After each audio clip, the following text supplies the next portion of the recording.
Pendant des décennies, Johnny Carson a été le roi incontesté de la télévision de fin de soirée. Une présence vive et charmante qui semblait avoir tout pour elle. Mais après s'être éloigné des projecteurs, quelque chose d'étrange s'est produit. Il a disparu. Pas d'interviews, pas d'apparition publique, juste le silence. Rejoignez-nous pour découvrir le mystère des dernières années de Johnny Carson et les raisons pour lesquelles l'une des plus grandes stars de la télévision a choisi de s'éloigner de tout. Johnny Carson est né le 23 octobre 1925 à Corning, dans l'Iowa, une petite ville du Midwest américain. Il est le deuxième des 3 enfants de Homer et Ruth Carson. Son père travaillait pour une compagnie d'électricité, ce qui obligeait la famille à déménager quelque peu pendant les premières années de Johnny. Après quelques déménagements, les Carson se sont finalement installés à Norfolk, dans le Nebraska, où Johnny a passé la majeure partie de son enfance. Norfolk est une ville tranquille et conservatrice, où la vie est simple et routinière. Carson l'a décrite plus tard comme un endroit qui lui a donné un solide sentiment de normalité, même s'il n'était pas toujours excitant. Enfant, Johnny était discret et se tenait à l'écart. Il n'était pas le genre d'enfant à se faire facilement des amis ou à prendre la parole en classe. Les gens le décrivaient souvent comme timide. Même à un jeune âge, il montrait des signes indiquant qu'il était plus à l'aise en observant et en réfléchissant qu'en parlant ou en s'engageant avec les autres. Il était le plus heureux lorsqu'il était seul dans sa chambre ou perdu dans son imagination. À l'âge de 12 ans, Carson a découvert la magie et cela a changé sa vie. Il a emprunté à la bibliothèque locale un livre intitulé « Le livre d'or de la magie », qui a immédiatement capté son attention. La magie lui donne un sentiment de contrôle et d'émerveillement. C'était quelque chose qu'il pouvait pratiquer seul et perfectionner. Bientôt, il commença à se produire devant sa famille et ses voisins sous le nom de The Great Carsoni. C'est au cours de ses premières représentations que Carson a trouvé un moyen de communiquer avec les gens selon ses propres termes, alors qu'il n'était pas encore très sociable dans la vie de tous les jours. Le fait d'être sur une petite scène lui permettait de parler, de divertir et d'être quelqu'un d'autre, même si ce n'était que pour quelques minutes. La magie a aidé Carson à développer 2 aspects importants de sa personnalité, la performance et la distance. Sur scène, il était confiant, drôle et engageant. En dehors de la scène, il restait réservé et privé. Ce schéma le suivra tout au long de sa vie. Par la suite, de nombreuses personnes ont dit que Carson avait 2 facettes. Le charmant, à mesure que des millions de personnes regardaient à la télévision, et l'homme calme, émotionnellement réservé, que peu de gens connaissaient vraiment. Pendant la Seconde Guerre mondiale, Carson s'est engagé dans l'US Navy à l'âge de 17 ans. Il a servi comme enseigne à bord de l'USS Pennsylvania et a été stationné dans le Pacifique. Bien qu'il n'ait pas combattu, son passage dans l'armée lui a apporté structure et discipline. Il a également appris à rester calme sous la pression, ce qui deviendra plus tard l'une de ses marques de fabrique dans l'émission The Tonight Show. Carson réalisait parfois des tours de magie pour ses camarades marins, utilisant une fois de plus le spectacle comme un moyen sûr d'interagir avec les autres. Même en uniforme, il est plus à l'aise pour divertir que pour s'ouvrir émotionnellement. Après la guerre, Carson s'inscrit à l'université de Nebraska-Lincoln. Il étudie d'abord le journalisme, mais s'oriente finalement vers l'art oratoire et l'art dramatique. À l'université, il anime une émission de radio et commence à faire des sketchs comiques. Cette expérience lui a donné un premier aperçu de la radiodiffusion. Il a obtenu son diplôme en 1949 et était prêt à commencer sa carrière à la radio et à la télévision. Bien qu'il garde toujours une distance personnelle avec les autres, il a trouvé sa vocation, divertir les gens derrière un micro ou une caméra. L'une des influences les plus importantes sur la personnalité émotionnelle de Carson est sa relation avec sa mère, Ruth. Beaucoup de ceux qui l'ont connue ont dit que Ruth était froide et critique, et qu'elle refusait souvent de lui témoigner de l'affection. Carson aurait passé une grande partie de sa vie à essayer de gagner son approbation, mais il n'a jamais eu l'impression d'y parvenir. Il a dit un jour qu'elle ne lui avait jamais dit « je t'aime ». Ce manque de chaleur à la maison a probablement contribué à sa difficulté à exprimer ses émotions plus tard dans la vie. Il a appris très tôt à garder ses sentiments pour lui et à éviter les conversations émotionnelles. Ce mur émotionnel est devenu une partie de son identité, tant sur le plan personnel que professionnel. Ceux qui ont travaillé avec Carson ont remarqué le contraste entre l'homme sur scène et l'homme en privé. À la télévision, il était plein d'esprit, chaleureux et prompt à rire. Il mettait ses invités à l'aise et savait comment s'y prendre avec une foule. Hors camera.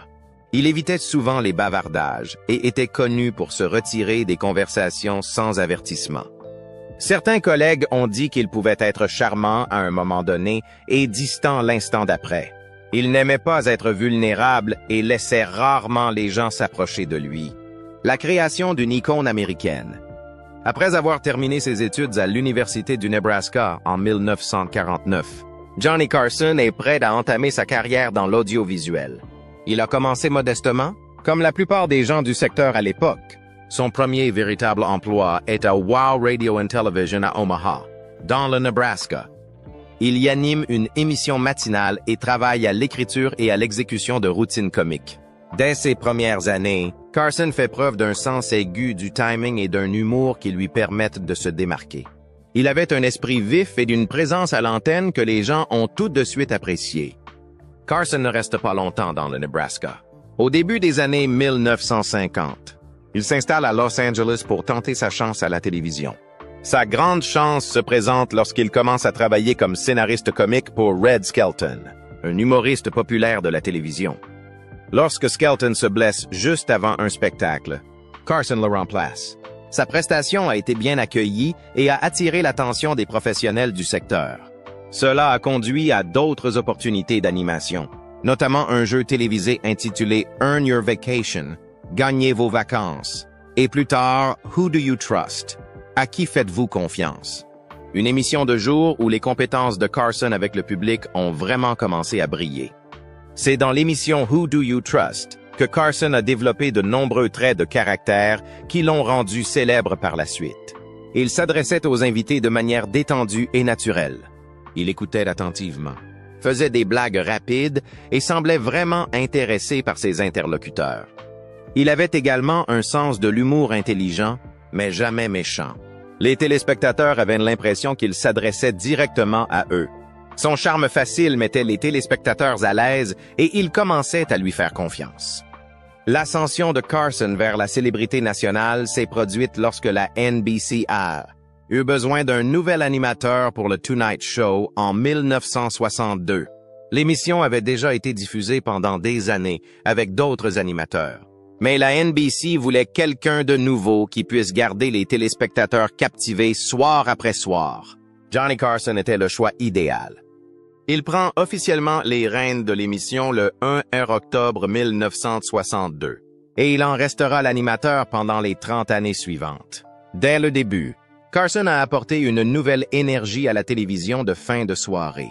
Il ouvre chaque émission par un monologue rempli de blagues d'actualité, se moquant des nouvelles, des célébrités et de lui-même. Il s'exprimait avec aisance et son timing était parfait. Il était capable de prendre une mauvaise blague et de faire rire le public en s'arrêtant au bon moment ou en affichant un sourire complice. Lorsqu'une blague ne fonctionnait pas, il la tournait souvent en dérision, ce qui renforçait l'affection du public à son égard.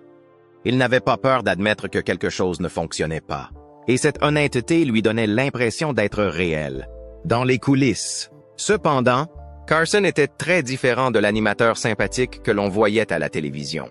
Il était connu pour être très discret et contrôlait étroitement son émission. Il était perfectionniste et attendait la même chose de ceux qui travaillaient avec lui. Il n'aimait pas les surprises et préférait que tout se déroule en douceur et dans les délais. Il approuvait la quasi-totalité des scénarios, des blagues et des séquences. Si beaucoup respectaient son professionnalisme, d'autres avaient du mal à l'approcher. Il gardait une ligne claire entre sa vie publique et sa vie privée. Même les personnes qui ont travaillé avec Carson pendant des années ont souvent dit qu'elles ne le connaissaient pas vraiment.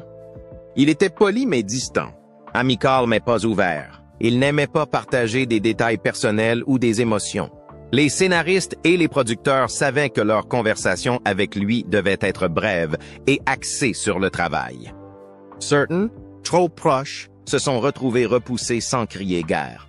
Carson accordait de l'importance à la loyauté et à la vie privée, et il ne pardonnait pas facilement lorsqu'il se sentait trahi. Carson a continué à animer le Tonight Show jusqu'à sa retraite en 1992. Au moment de son départ, il était devenu l'une des figures les plus aimées et les plus respectées du monde du spectacle américain.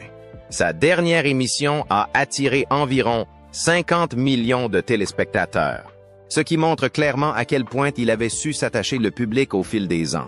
Mais même lors de cette dernière soirée, Carson est resté réservé sur le plan émotionnel.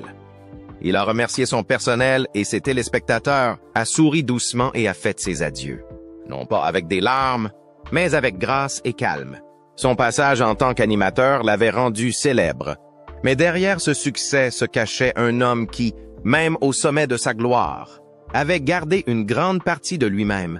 Nous verrons ensuite comment la vie personnelle de Johnny a été marquée par cette même distance émotionnelle. Les 4 mariages de Carson. Johnny Carson s'est d'abord marié avec Jody Morell Wolcott en 1949, juste après l'université. Ils s'étaient rencontrés à l'université du Nebraska. Au début, leur relation semblait prometteuse. Ils ont fondé une famille et ont eu 3 fils, Christopher, Richard et Corey. Mais dès le début de leur mariage, des problèmes sont apparus. Carson travaillait dur pour se faire un nom dans le monde de la radio et de la télévision. Et ses longues heures de travail ont fait des ravages. Il était souvent absent de son domicile, concentré sur sa carrière et peu disponible sur le plan affectif. Il avait également la réputation d'être infidèle. Le mariage prend fin en 1963, après des années de tension et de méfiance. Quelques mois plus tard, Carson épouse Joanne Copeland, sa seconde femme. Leur mariage a duré de 1963 à 1972. Joanne était un mannequin et une personnalité de la télévision. Et pendant un certain temps, ils ont semblé former un couple glamour. Mais en coulisses, les choses n'étaient pas faciles. Joanne a décrit plus tard Carson comme un homme violent, surtout lorsqu'il avait bu.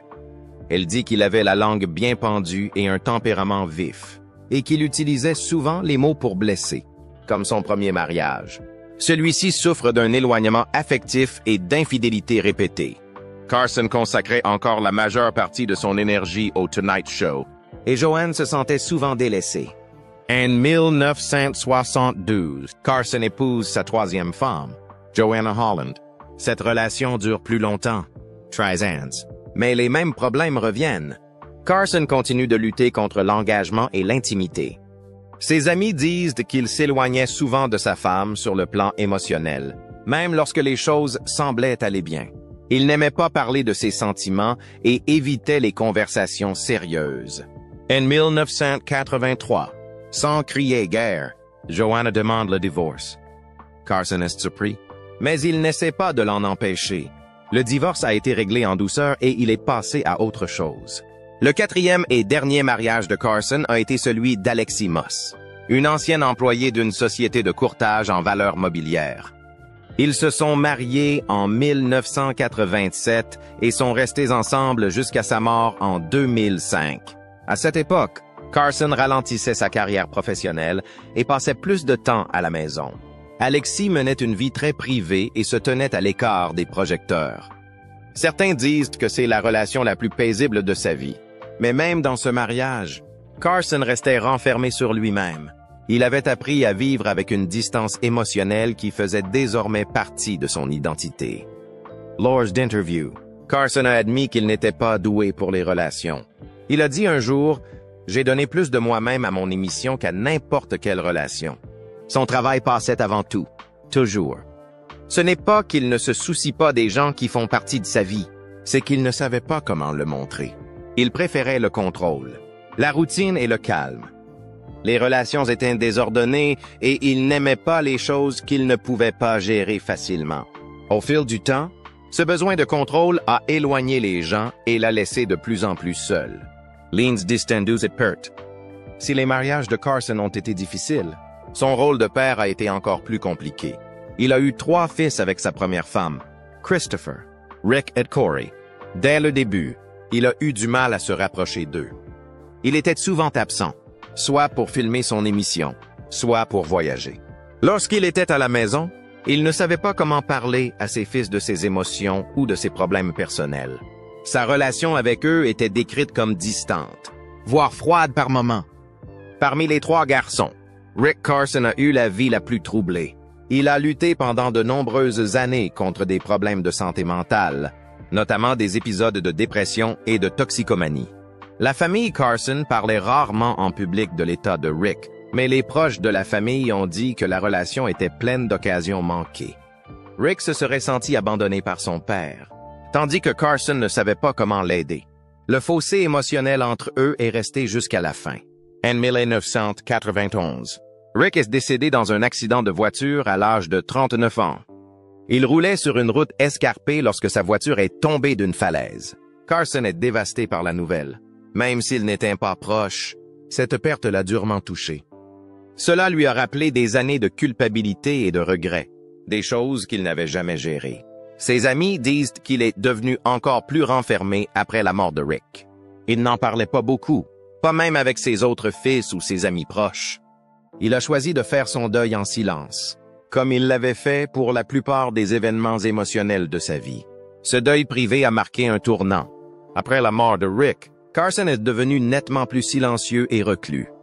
Son énergie semble s'estomper et il commence à passer plus de temps seul, tout en continuant à travailler pendant une courte période après la tragédie. Il n'a jamais été tout à fait le même. Cette perte l'a obligé à se rendre compte à quel point il avait été déconnecté de sa propre famille. Il avait raté tant de choses et il n'y avait pas moyen de revenir en arrière. Dans les années qui ont suivi, Carson a rarement mentionné Rick lors d'interviews ou d'apparitions publiques. Il n'a pas utilisé sa tribune pour parler de santé mentale ou de deuil. Au lieu de cela, il se retire encore plus de la scène publique. Lorsqu'il s'est retiré du Tonight Show en 1992, il vivait déjà une vie limitée. Ses relations familiales s'étaient effilochées et il ne restait que peu de personnes qui le connaissaient vraiment bien. L'isolement qu'il avait longtemps préféré devient permanent. Les échecs de Carson en matière de relations personnelles n'étaient pas seulement une partie de son histoire. Ils ont contribué à façonner la vie solitaire qu'il a vécue dans les dernières années de sa vie. Les murs émotionnels qu'il a érigés pour se protéger ont fini par le couper des personnes qui auraient pu lui apporter du réconfort. Son charme, son succès et sa célébrité l'ont mené loin, mais ils n'ont pas pu réparer ce qui avait été brisé à la maison. Nous verrons ensuite comment les luttes privées de Carson contre l'alcool, la colère et les rancunes de longue date l'ont poussé encore plus loin dans l'isolement. Alcool et colère. À la télévision, Johnny Carson apparaît calme et charmant, soir après soir. Il faisait rire et sourire les gens. Mais loin des caméras, Carson avait de sérieux problèmes personnels. Il luttait contre l'alcoolisme, avait un tempérament qui effrayait les gens et gardait des rancunes qui duraient des années. La célébrité lui a apporté le succès, mais elle lui a aussi donné le pouvoir de repousser les gens, et il a souvent utilisé ce pouvoir. La plupart des problèmes de sa vie privée provenaient de ces problèmes plus profonds que peu de gens ont jamais vus. L'alcoolisme de Carson n'était pas un secret pour ceux qui travaillaient avec lui ou le connaissaient personnellement. S'il buvait rarement au travail, son comportement en dehors de l'écran était souvent alimenté par l'alcool. Ses proches ont déclaré qu'il utilisait la boisson comme un moyen de faire face au stress, d'éviter les conversations émotionnelles et d'échapper à ses sentiments. Mais lorsqu'il buvait trop, cela faisait parfois ressortir un côté plus sombre de sa personnalité. Les gens ont décrit le tempérament de Carson comme étant soudain et dur. Il pouvait être calme à un moment donné et exploser de colère l'instant d'après. Ses sautes d'humeur s'aggravaient avec l'alcool. Il ne montrait généralement pas ce côté en public, mais en privé. C'était une autre histoire. Sa seconde épouse, Joanne Copeland, a parlé ouvertement, après leur divorce, de l'imprévisibilité dont il pouvait faire preuve. Elle a déclaré qu'il criait souvent et utilisait des mots cruels, en particulier lorsqu'il avait bu. Elle a également déclaré qu'il utilisait le sarcasme et les insultes acerbes pour rabaisser les gens, même ceux qu'il aimait. Des anecdotes provenant des coulisses du Tonight Show correspondent aux déclarations des épouses et des amis de Carson. Certains scénaristes et producteurs ont raconté qu'il cessait soudainement de parler à quelqu'un en cas de désaccord, même minime. D'autres ont décrit des moments où il quittait les réunions en claquant la scène, porte ou s'emportait pour une blague qui n'allait pas dans le sens qu'il souhaitait. Une anecdote bien connue montre que Carson a frappé un mur d'un hôtel au cours d'une dispute, ce qui montre à quel point sa colère pouvait être intense. Carson était également connu pour se taire lorsqu'il était contrarié. Au lieu de parler de ses sentiments, il se retirait souvent complètement. C'était sa façon de gérer les conflits. Il n'aimait pas les conversations émotionnelles et ne savait pas comment aborder les choses ouvertement.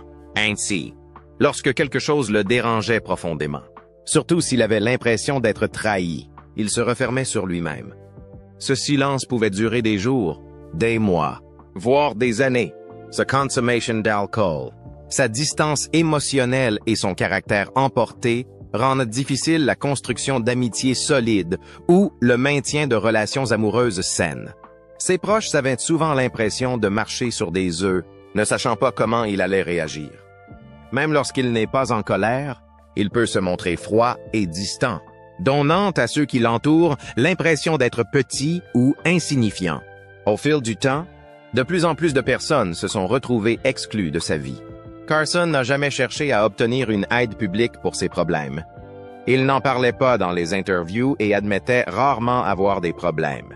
Il préférait conserver son image soignée, mais pour ceux qui le connaissaient vraiment, il était clair que ses batailles privées le faisaient souffrir et l'empêchaient d'être vraiment proche de qui que ce soit.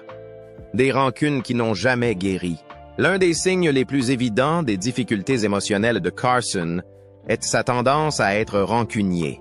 Si quelqu'un le décevait ou dépassait les bornes, il l'excluait souvent complètement de sa vie.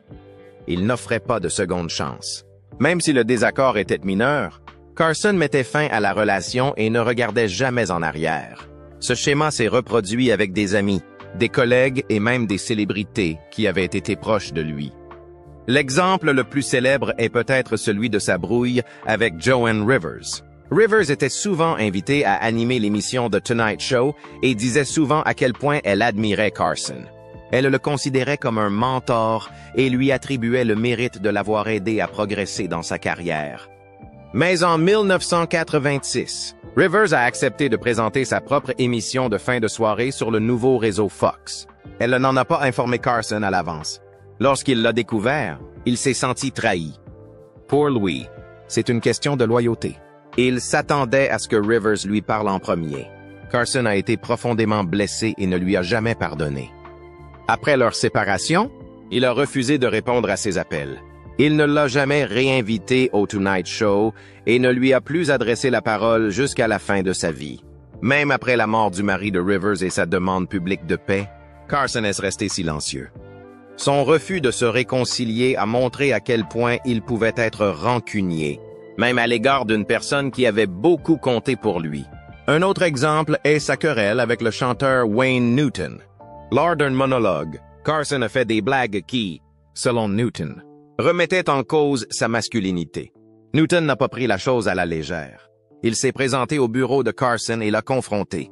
Selon certains rapports, Newton l'aurait même menacé. Après ce jour, les deux hommes ne se sont plus jamais parlé. Carson ne s'est jamais excusé et n'a jamais essayé de rétablir la relation. Carson aurait également mis des personnes sur la liste noire de son émission. L'un d'entre eux était l'animateur de Family Feud, Richard Dawson. Après un désaccord, Carson a fait savoir que Dawson n'était plus le bienvenu. Aucune déclaration publique n'a été faite et aucune raison officielle n'a été donnée. C'était le style de Carson. Il coupait les ponts avec les gens, calmement mais complètement. Une fois qu'il avait pris sa décision, c'était de la fin de la route.